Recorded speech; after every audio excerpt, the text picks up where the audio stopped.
Hi guys, I wanted to show you how to complete part 3 for your buying a home project. So once you figure out what your 5 homes are going to be, then you are going to see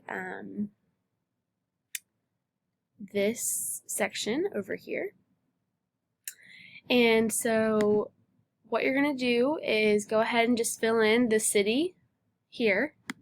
And then I want you to actually insert a picture of the house that you're looking at. Guys, I wanted to continue on with my tutorial for part 3 of your buying a house project. So once you finish part 1 and 2, then you're going to go ahead and we're going to dive a little bit deeper into each of those homes. Again, I hope that you recorded the addresses for each of the houses that you chose. It'll make things a little bit easier because your first step for part 3 is going to be to write in the city, and then I'm actually going to go ahead and write the address too, just so I can keep track.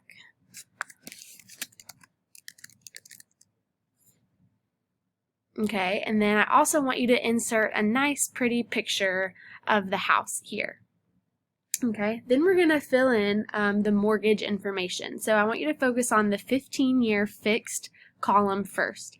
In case you forgot, this is what Dave Ramsey recommends, is taking out, if you have to take out a loan for a house, that's about the only type of debt that he is okay with.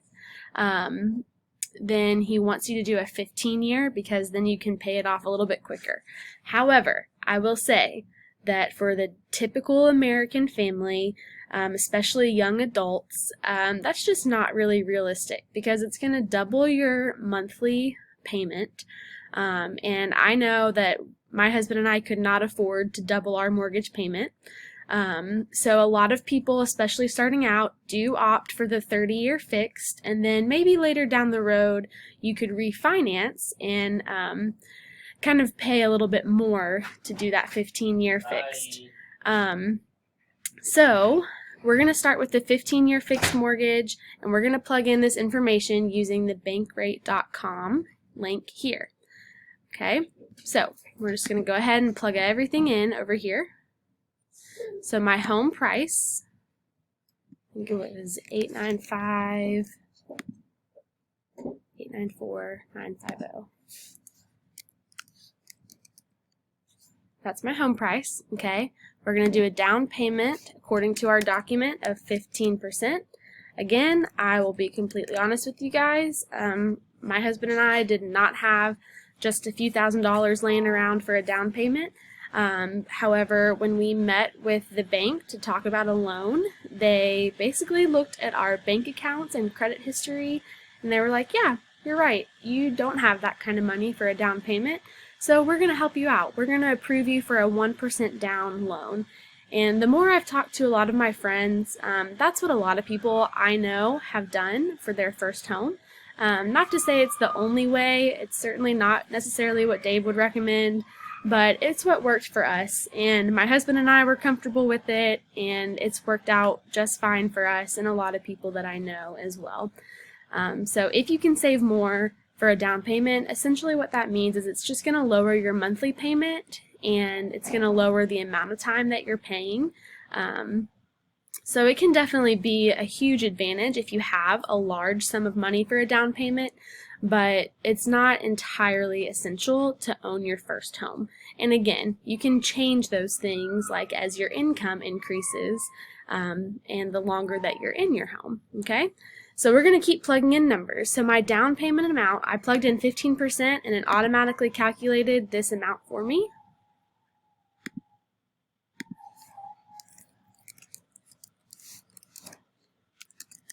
Okay. All right, so here's where you have to do a little calculation. The amount borrowed, so this is the price of the home minus your down payment, okay? Because the down payment is your money. Whatever is left is what you have to borrow from the bank. So I'm going to grab my calculator really quick. You can't see this right now, but I'm typing into my phone.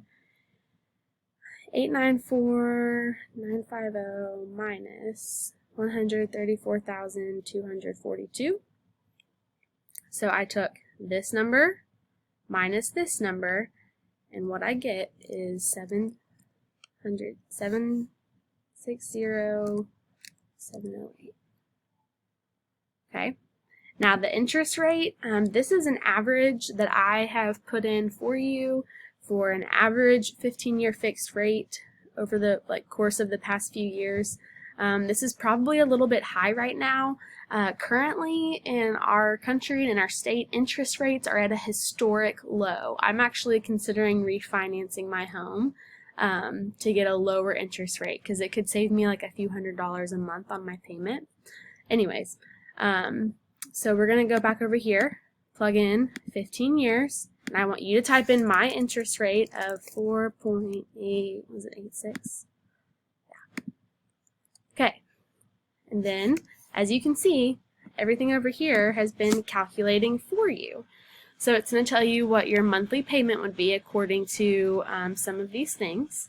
If you really wanted to, you could go in and plug in the property tax value, because we didn't tell this website where we are living.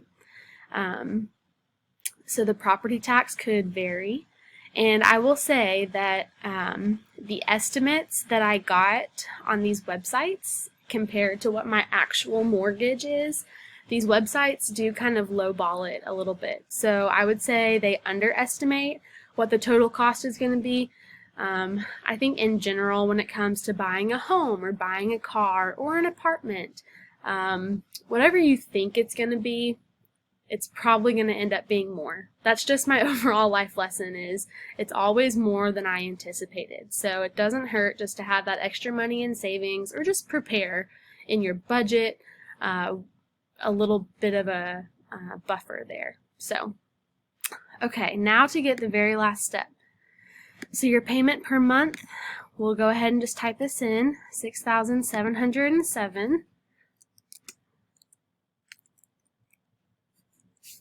Okay, and this is your total paid back to the bank at the end of the loan with principal and interest. So your principal is what you're actually paying towards the total cost that you borrowed, and then interest is a huge bulk of what you have to pay. So what I want you to do is go ahead and click on the amortization schedule,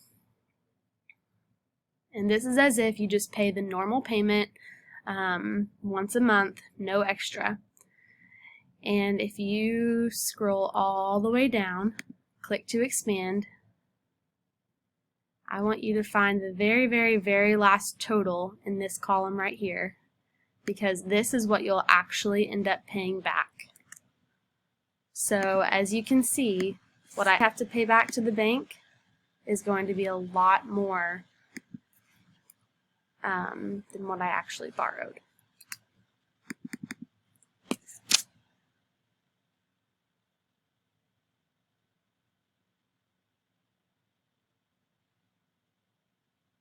Okay.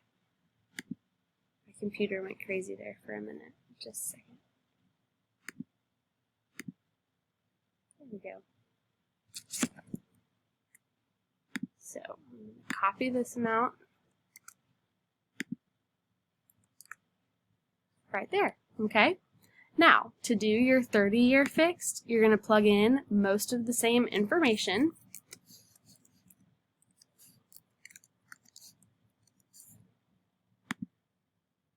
Your down payment would remain the same.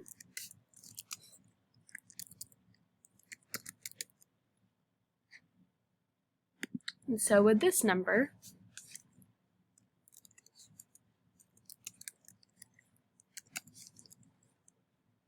Except now your interest rate has changed.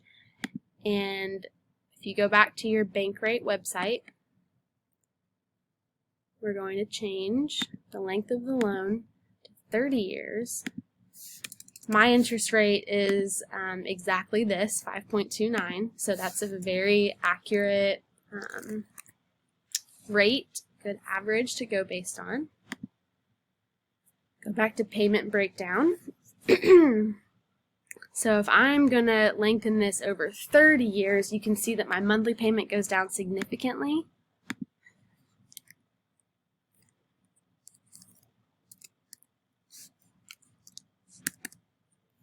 by almost $2,000 a month.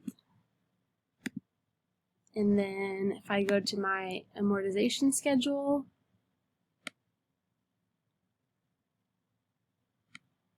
this is a long time, 30 years. All the way down to 2050. Wow, you can see this is actually a huge difference. So this is why Dave recommends only doing a 15-year fixed loan, because nope. As you can see,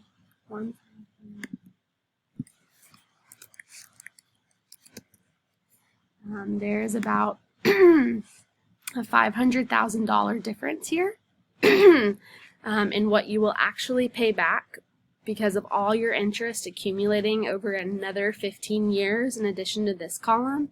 What you actually borrowed was only $760,708, but what you're actually going to pay back to the bank is like crazy. It's double that because of the high interest rate. So I hope that you can see the stark contrast in these two columns, and hopefully you will be at a point in your life one day where you can take out a 15-year fixed rate mortgage so that you're not just spending all your money in interest. So out of my roughly $1,200 mortgage of my personal home, I paid about $1,200 a month for it, and I look at my mortgage breakdown, and about $720 of it goes towards interest.